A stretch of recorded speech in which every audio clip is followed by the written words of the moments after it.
Okay, in this video I'm going over the main card of UFC Fight Night, Roman Dolidze versus Anthony Hernandez. The card overall is pretty mid, but we're going to predict the main card in this video. So we'll start with Eric Anders versus Christian Leroy Duncan. So I think Eric Anders is pretty sucky. I think he's too old.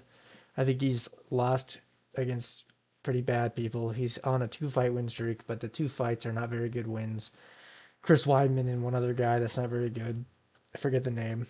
Chris Weidman is obviously over the hill. Eric Anders beat him. Chris Weidman, former champ, it's still a win. It's still not a terrible win, but Christian Leroy Duncan, I think, is in a realm of his own in terms of the striking. I don't think Eric Anders is going to be able to grapple with Christian Leroy Duncan, and I think on the feet it is night and day between Christian Leroy Duncan and Eric Anders. Duncan's actually good on the feet. He's slick. He has power. He has technique. He's better in all aspects on the feet. And I think it'll stay there. I don't think Eric Anders is going to utilize grappling to an effective degree against Christian Leroy Duncan. I think he's old. I think Leroy's just a lot better, more well-rounded, cleaner on the feet. I think that's what's going to come. That is fuck. That's what it's going to come down to, is the striking. And I think Christian Leroy Duncan has way better striking than Eric Anders. So Christian Leroy Duncan by decision is what I'm going to go with. Next, we have Gene Matsumoto versus Miles Johns, but the UFC page has completely ruined the matchup image for this for some stupid reason. It's like glitching all over the place and has them twice and to the left. But it doesn't really matter. Both their faces are showing up. So this one's pretty easy for me. I think Gene Matsumoto is going to win. I think Gene Matsumoto's last performance is way more telling than Miles Johns.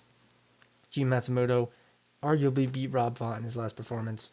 I think that's insanely impressive. Rob Font is the certified gatekeeper of bantamweight. He beats the low-level guys. Gene Matsumoto arguably won.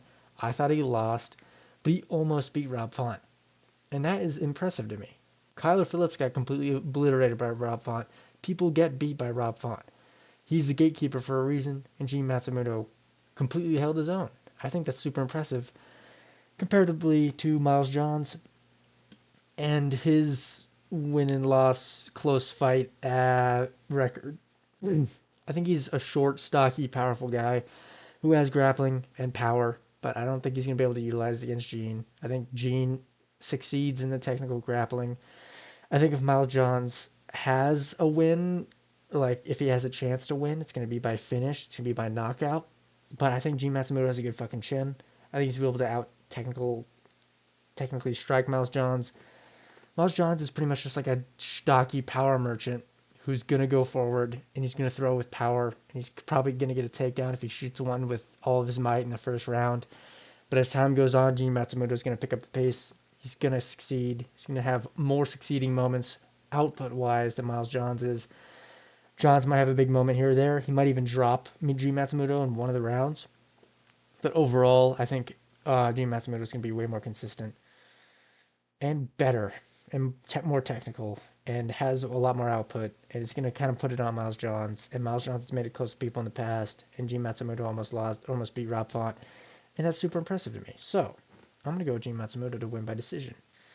Probably not a finish. If it's going to be a finish, I think it'll go to Miles Johns. If it's going to be a finish for um, Gene Matsumoto, I think it's going to be a submission. So that's what I think about that. Next, Andre Fili versus Christian Rodriguez. So this one's really hard for me to predict because Christian Rodriguez is really hit or miss when it comes to actually beating people. He'll beat the best prospect ever, but he loses to like randoms that he should beat. But I think he's going to win in this fight against Andre Fili. I think Andre Fili is clean on the feet. He has good takedown defense. He's solid all around. I just think he's getting a little old and has been taking a lot of damage recently. And I'm pretty sure he's coming off a knockout loss. If not, he got knocked out in his last fight before that.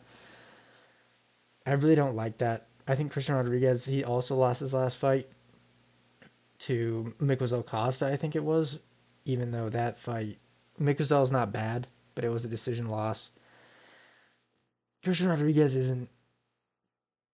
He's good. He's overall solid. He has good grappling. He has decent striking. Andre Fili, I think, is just a little bit old. I think he's going to get out physicality by Christian Rodriguez.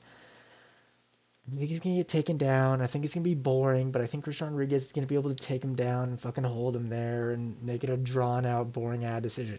That's just what I think in my heart for this fight. I really want Andre Fili to win and rid us of Christian Rodriguez's inconsistent ass, but I don't think he's gonna. I think Christian Rodriguez is gonna be able to take him down and kind of hold him there, get in good positions like half guard and side control and just kind of work it and maybe get stood up and take him right back down. I think that's going to be the kind of fight we get out of this. I think Christian Rodriguez is going to go for a boring, dull decision because I think he believes he can do that against Andre Fili, and I think he will be a little bit afraid on the feet of Fili because Fili's pretty effective on the feet. But I don't think Fili's gonna knock out Christian Rodriguez. He could outdecision him. But when it comes to the grappling, I think Christian Rodriguez is gonna have the advantage, and I think it's gonna be a boring, taking advantage of his physicality and Andre Fili's old age, and I think he's gonna probably out wrestle him, hold him down. Sadly, I want Andre Fili to win, but I think I'm gonna go with Christian Rodriguez. Sadly, by decision. Next, Yasmin Lucindo versus Angela Hill.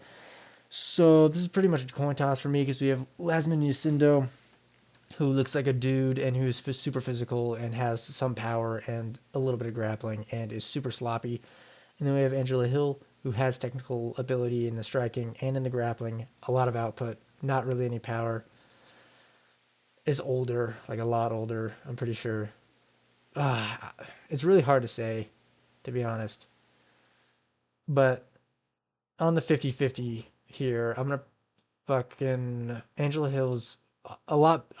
It's hard to say. Angela Hill's a lot better, I would say, overall as a fighter, but Yasmin Lucindo could just bullshit her way to a victory, and I kind of see that happening for some reason.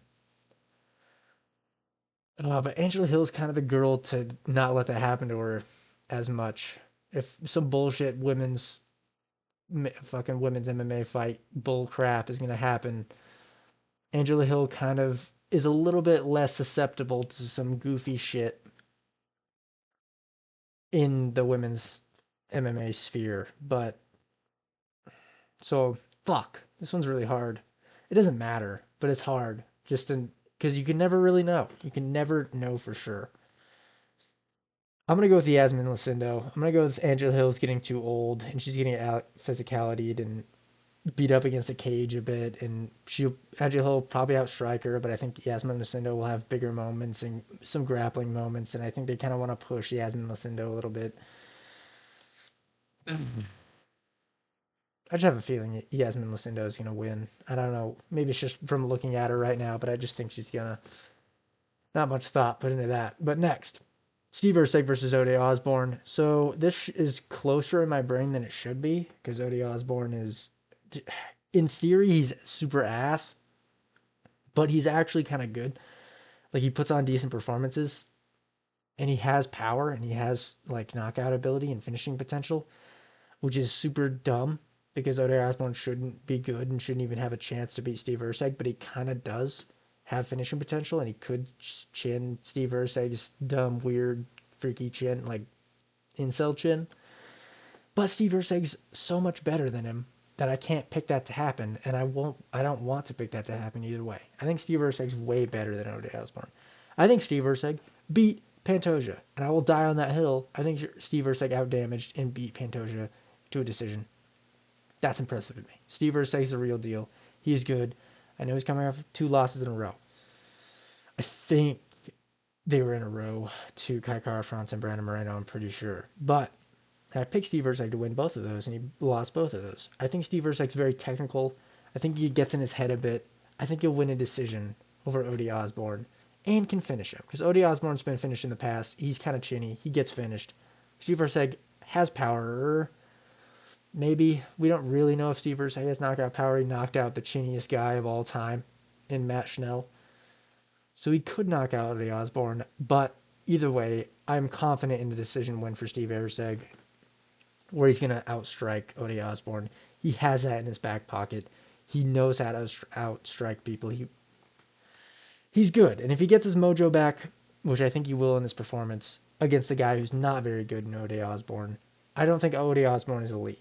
And I think Brandon Moreno, Kai Kara-France, Pantoja are in the realm of that, or in the realm of elite of flyweight, especially Pantoja and Moreno. Maybe not right now in his career, but at one point he definitely was. And I think the Kai Kara-France win just kind of stunned Steve Urseg's brain a little bit. And if I think if he pushed a little bit harder in the Brandon Moreno fight, wasn't so timid, had a little bit more confidence, he would have done way better in that fight, and maybe he could have won it. And I think if Steve Ursay gets a little hype, little pep in his step, he can beat a lot of people, most people at flyweight, including Ode Osborne. So I'm going to go with him to win by decision. Not a very exciting card in terms of finishes. At least I don't think there's going to be. So I'm going to go with Steve Ursay to win. Next, we have Roman Dolidze versus Anthony Hernandez, the main event of the evening. I think this is extremely hard to predict because of how sporadic Roman Dolidze's performances are, how shit he can look while making it close with really good fighters like Imavov. I know he beat Marvin Vettori, who beat Marvin Vettori's ass. He just makes it close with people and wins fights. He wins fights against kind of good people and loses really close decisions against like the best people. Roman Dolidze is actually kind of good. But Anthony Hernandez is on a huge winning streak where he's kind of beating the shit out of everybody. He's coming off a win against Brendan Allen, which I don't know if it's a. I don't really know how to feel about a Brendan Allen win anymore because Brendan Allen's proven that he doesn't have very good IQ fighting wise, and he makes it close with it. Literally every single fighter he ever fights, ever. Every single one is close. He had a close fight with Chris Curtis, which he arguably could have lost. Close fight with Marvin Vettori, which in my opinion he arguably could have lost. It's really hard to say, but when it comes to the style matchup in general between these two, I think Anthony Hernandez has a little bit of the edge. Roman Dolidze has sloppy striking, but it's sloppy effective, and especially at middleweight, that sloppy bullcrap works really well, and Roman Dolidze is very good at that kind of thing. Roman Dolidze also has very good jiu-jitsu. Off his back is the main thing here. I don't think Roman Dolidze is going to grapple offensively against Anthony Hernandez. But off his back, he has a wicked submission game. Anthony Hernandez, his path to victory is taking down Roman Dolidze and ground and pounding him to a decision. Or making him tired and beating him up on the feet, which I think he has the potential to do. Will Roman Dolidze be able to capitalize on a submission game from his back when Anthony Hernandez eventually takes him down? That is the big question to me, and that's what's going to decide my pick. I really don't think so. I think Anthony Hernandez will be able to deal with Roman Dolidze's back game, or submissions off his back. I think Anthony Hernandez is great grappling. I think he has great grappling control. He knows how to utilize it offensively, and he knows how to control a person on the ground. I think he'll be able to do it against Roman Dolidze. I know Roman Dolidze has very good submissions off his back and very good jiu-jitsu in general and has all the credentials of that. I just don't think he's going to finish Anthony Hernandez by submission. I don't think he's going to catch him. I think he's going to go for shit, but I don't think he's ever going to get it. I think Anthony Hernandez will be able to slip out. He'll be able to just kind of work with the submission attempts, stay on top. Roman Dolidze's not going to be able to get back up. After the second round, he's going to be tired. He's always tired. I think Anthony Hernandez is going to be able to capitalize on his grappling. And on the feet, I don't think it's night and day between these two fighters. I really don't. I think Anthony Hernandez is good on the feet, good enough to hang with Roman Dolidze. I don't think you have to be Jesus Christ to hang with Roman Dolidze on the feet. I think anybody can kind of do it in middleweight. He's just kind of weird and goofy and good in certain striking exchanges. But Anthony Hernandez has the technical ability to hang with him. He doesn't have the power, I don't think, of Roman Dolidze at all. I think he can make it close. And I think in the grappling, if anybody's going to have control in the grappling, it's going to be Anthony Hernandez. And I think when it comes to a decision win, which this will be, Anthony Hernandez will have the edge in control time. And I think that will impact the judges, like what the judges think, more so than Roman Dolidze's armbar attempt, triangle attempt, whatever attempt.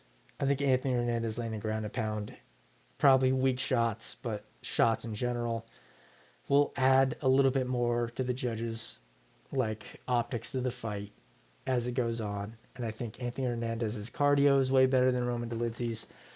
And overall, as the game plans kind of progress and the fight carries on into the later rounds, I think Anthony Hernandez's game plan will be able to just adapt better as the fight goes forward. Yeah, I think he's going to be able to out-decision Roman Dolidze, hang with the feet, on the feet, get takedowns, hold him down, hold him against the cage even. Roman Dolidze gets tired unless that happened to him. Roman Dolidze could do more damage on the feet and secure a win that way, or even get a submission off his back. I just don't see it happening. And I see Anthony Hernandez kind of hanging with that, flowing with it, staying on top, which is the most important thing you can do in MMA grappling. If you know you're gonna win by decision, which I'm pretty sure he's fucking gonna. It's written in the stars that this fight's gonna be a decision. To me, I don't think Anthony Hernandez is gonna get knocked out by Roman Dolidze. It could happen. This could be fun. There's a chance. I just don't think I don't think I'm willing to put my reputation on it. So that's what I think about that. Let me know what you think. Maybe I'm wrong. Let me know what you think. I'll see you soon.